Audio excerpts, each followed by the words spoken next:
Assalamualaikum warahmatullahi wabarakatuh.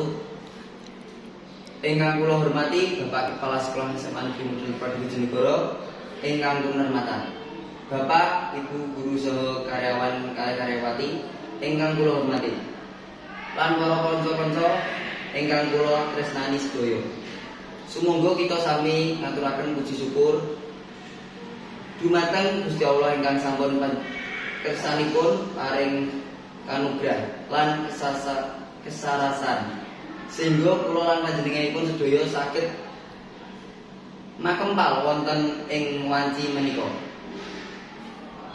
Ingkang titi wanci menika kula dados pranatacara badhe ngaturaken susunan adicara.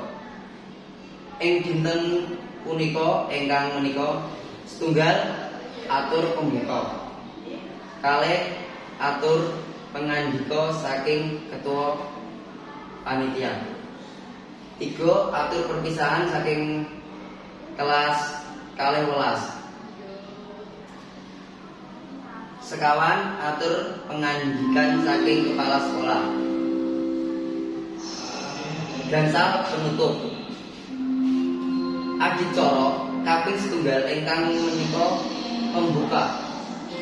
Muga kula lan panjenenganipun sedaya kanthi maos waosan bismillah sesareng. Bismillahirrahmanirrahim. Adicara kaping kalih ingkang menika pengandikan saking ketua panitia. Dumateng ketua panitia kula sumang ngangken adicara kaping 3 ingkang menika atur perpisahan saking kelas kalih welas. Dumateng wakil kelas kalih welas kula sumangaken matur suwun. Adicara ingkang kaping sekawan ing menika atur pengandikan saking kepala sekolah.